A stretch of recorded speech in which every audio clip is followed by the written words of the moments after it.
Hi everyone, thanks for joining in. I'm excited to have Charlotte Nash joining me today. Hi Charlotte. Hi, Jackie. How you going? So, a little bit about Charlotte.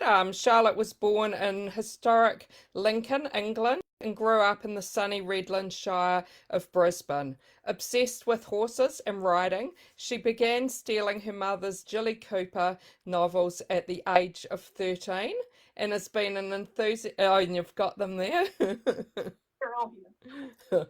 That's great. And has been an enthusiastic for romance ever since. Always a little unconventional. She took a meandering path to writing through careers in engineering and medicine, including stints building rockets and as an industrial accident investigator.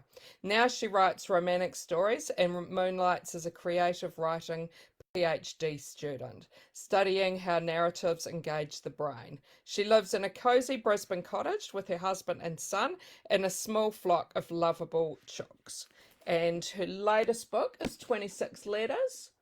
Hope you can Yep. see my copy there. Just wondering if you want to start off by telling us a bit about 26 Letters.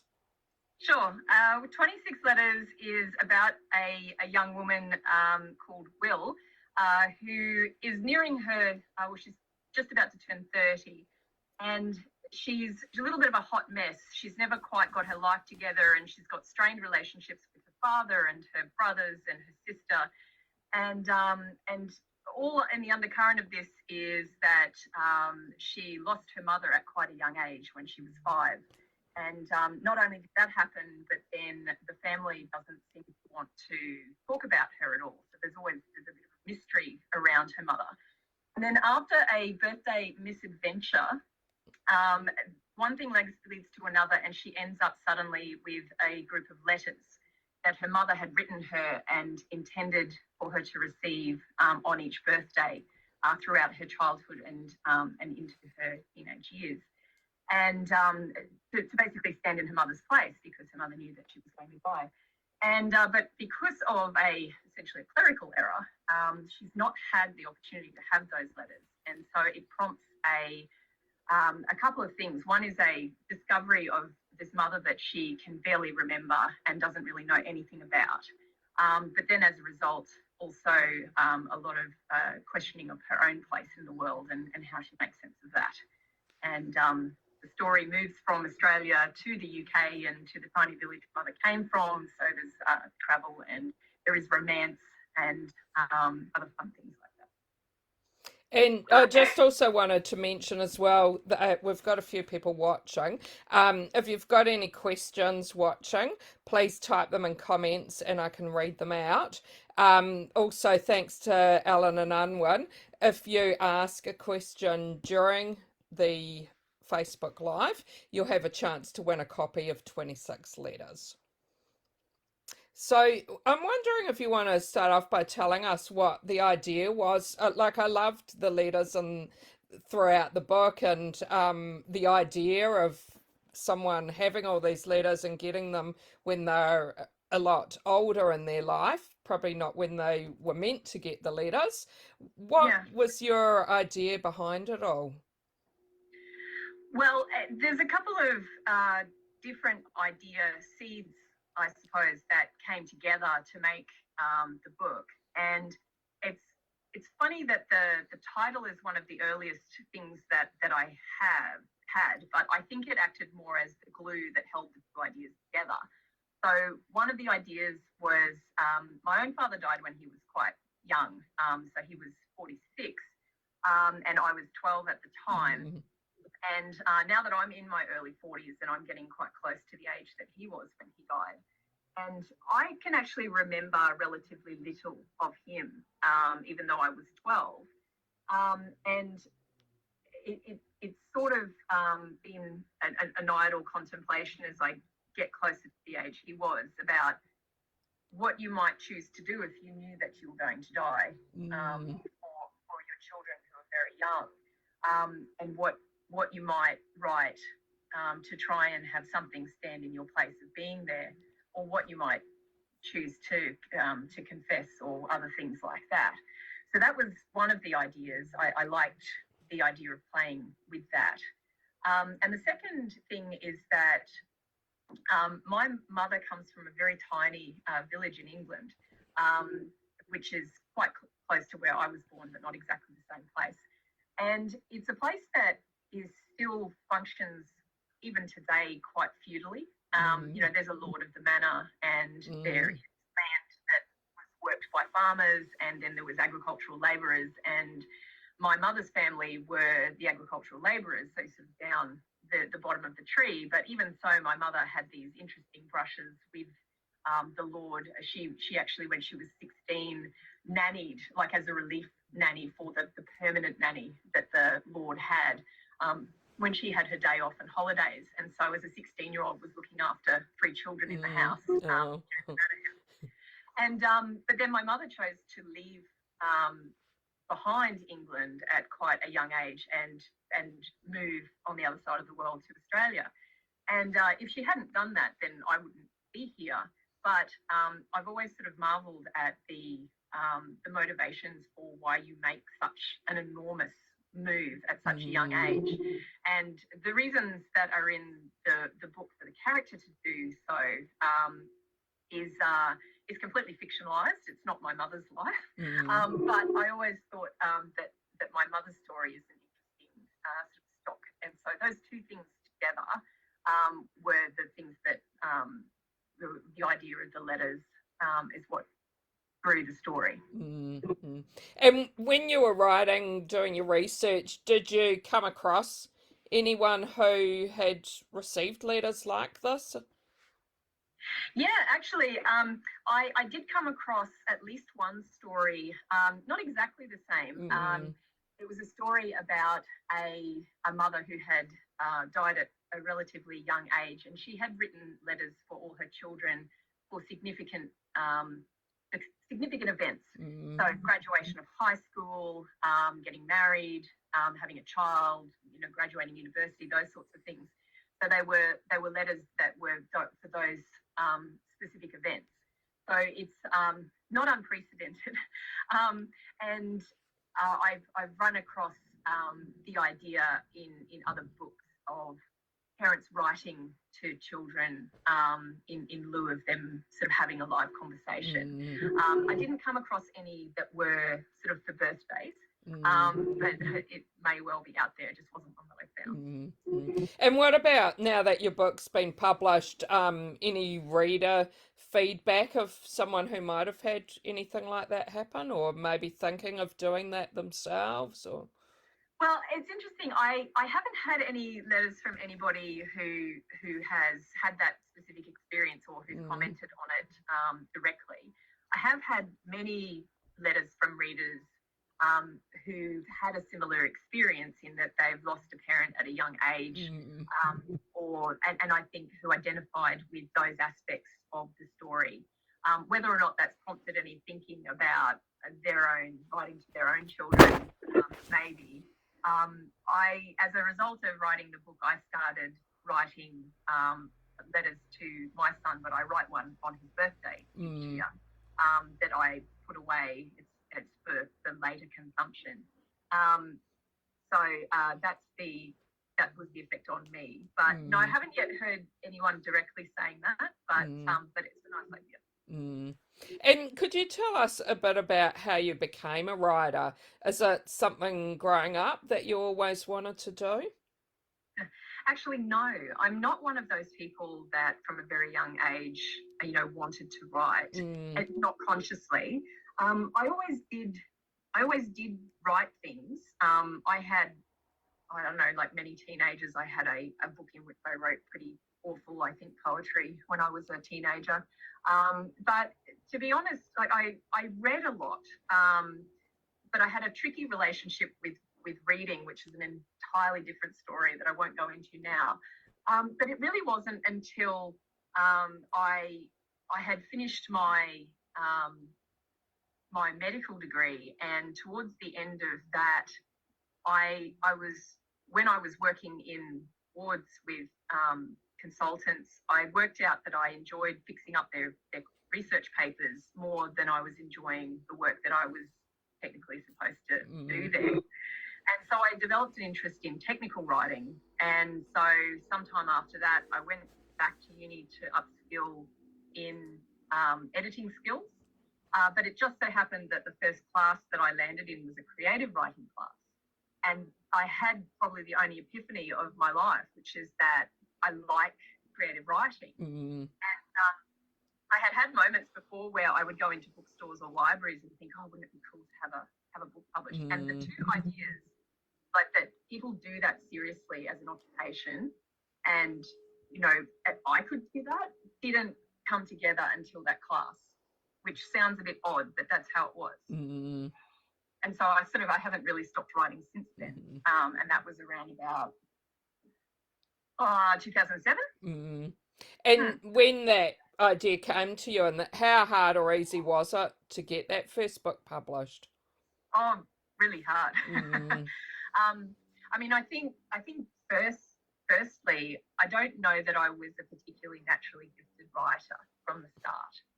I used to sit in classes where we'd be critiquing each other's works and be quite in despair at the people around me who were so talented and who could write these amazing things that I couldn't create in that way. So there was a lot of struggle at the start, trying to get better at what I was doing. But I think it was the first thing in my life that I wanted to get better at it. I wasn't good at it, but I was really motivated to work on it. And that was actually a really new experience. I mean, up until that point, I had the fortune to be very academically gifted. So a lot of things didn't come with too much difficulty, but I didn't have a lot of heart in what I was doing in a lot of things. And so writing was sort of the polar opposite of that.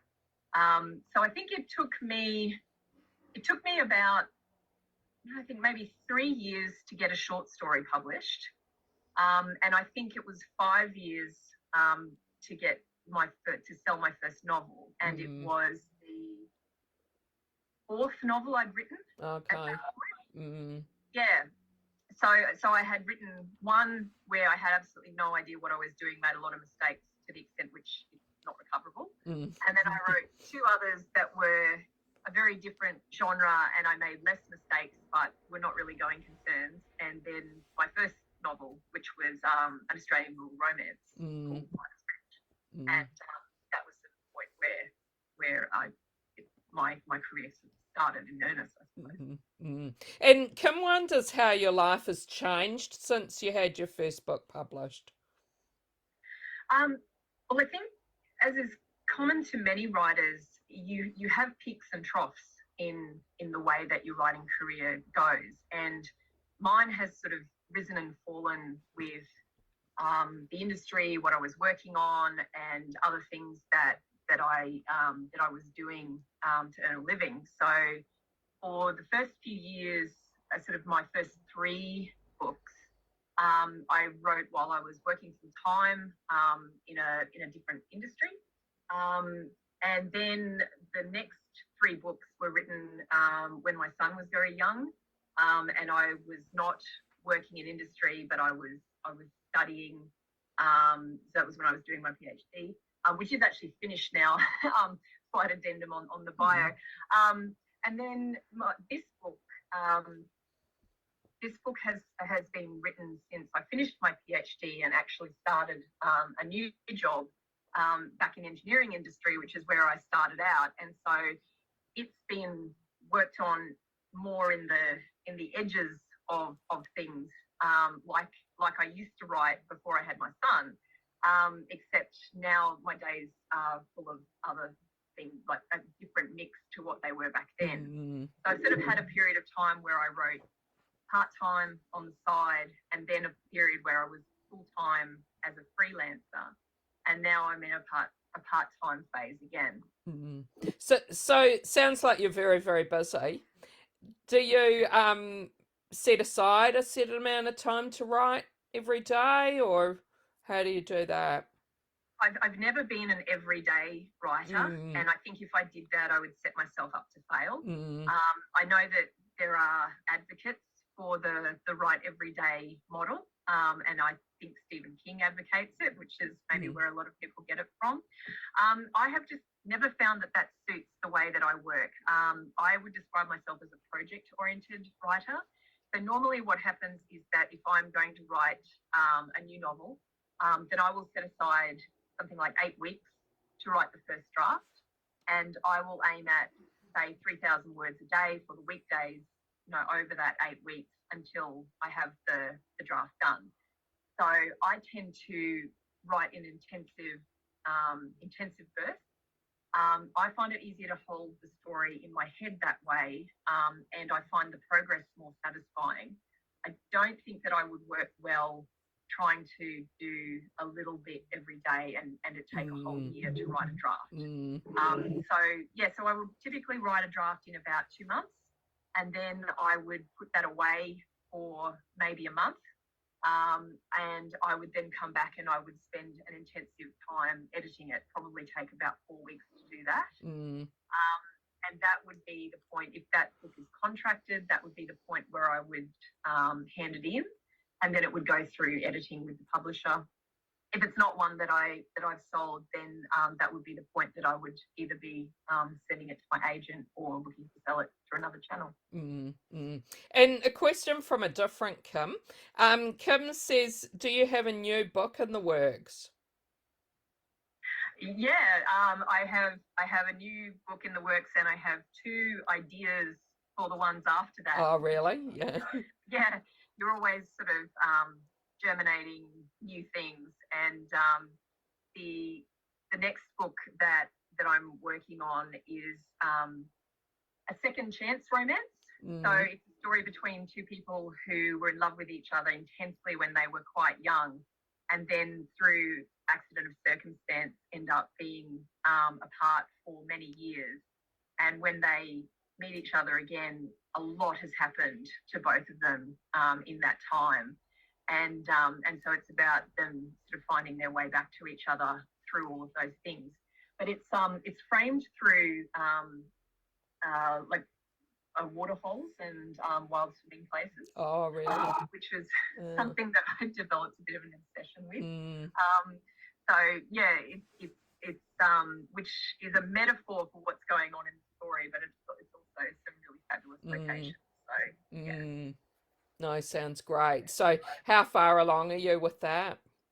I am in the early stages of writing the draft at the moment. So it's the first draft is not yet done. Yeah. Oh, good luck with that. And what about reading yourself? What do you like reading, and have you read anything lately you'd like to recommend to us?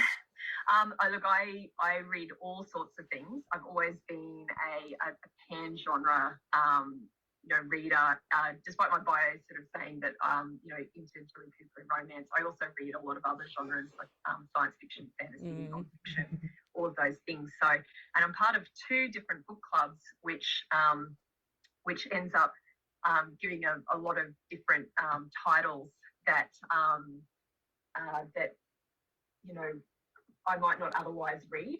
So things that I've read recently and that I recommend, and some of these might be a bit strange, but this is Project Hail Mary. This is the book we just read for my book club. And it's a book club where a lot of the readers would not generally think that science fiction is their thing.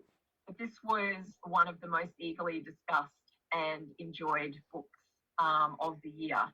So I think it's really fabulous. Andy Weir wrote The Martian, which if people haven't read the book, they've probably seen the movie with Matt Damon.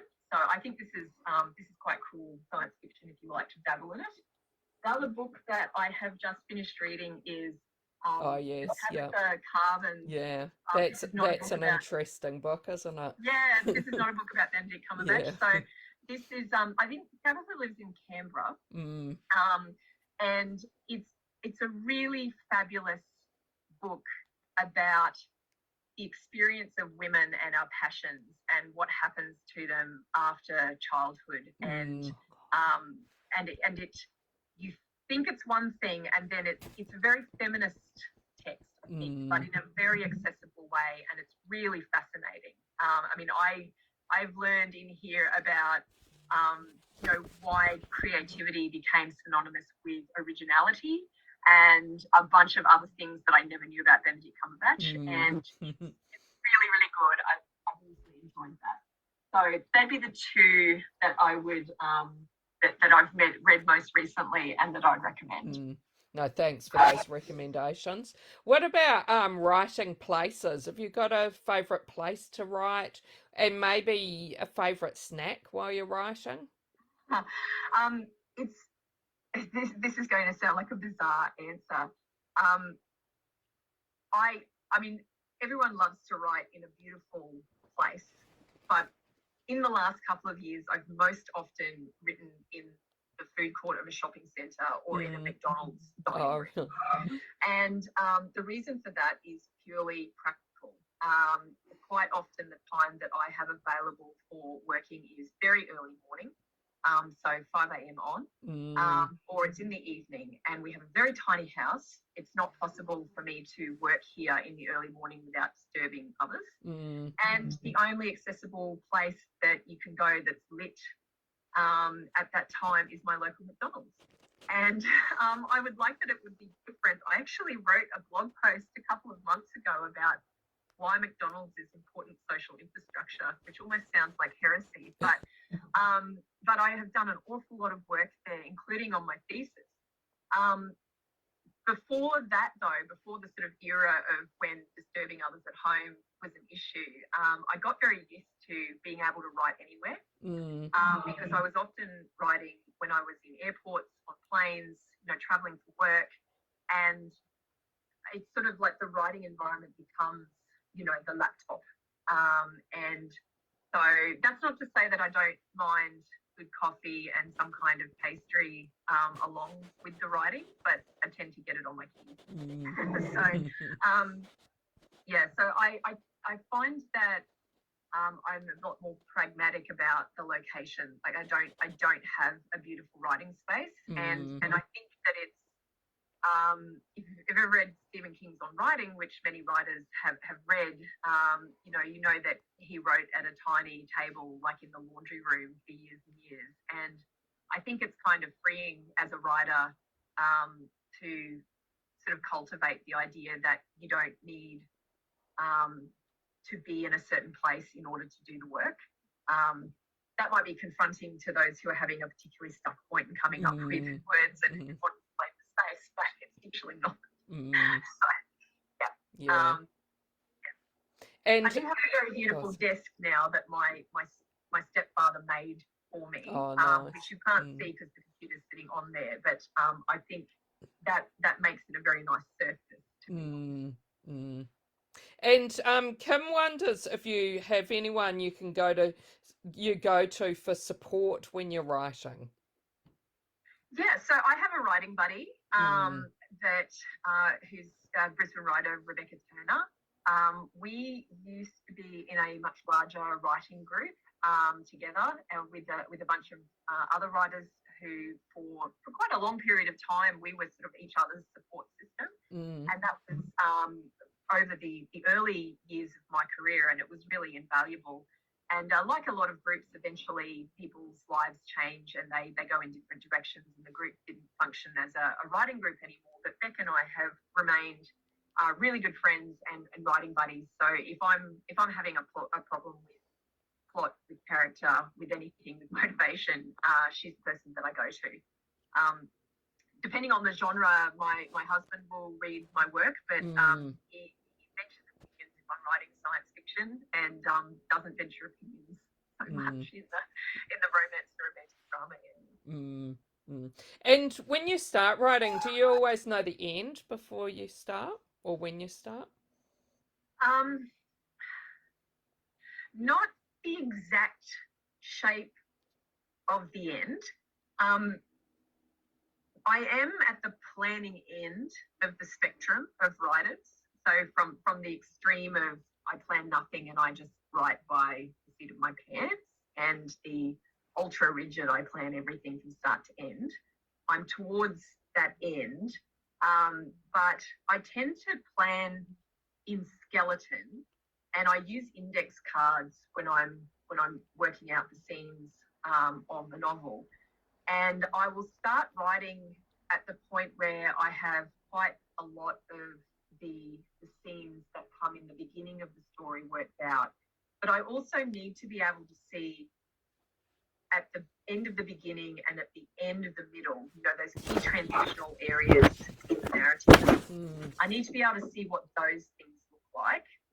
And then I'm confident that I can start and that the ending will naturally come together.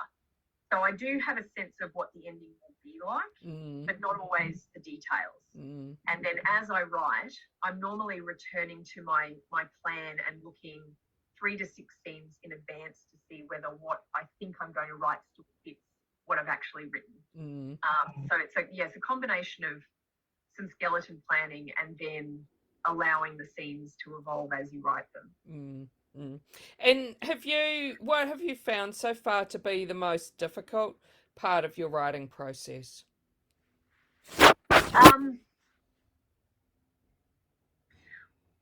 Well, with this particular book, with 26 letters, I let this book percolate in my mind for much longer than some of my earlier books, because of the fact that it has a two-stranded story. So it has the story of the main character, Will, this is the contemporary story, but it also has the story of her mother, which is told through the letters.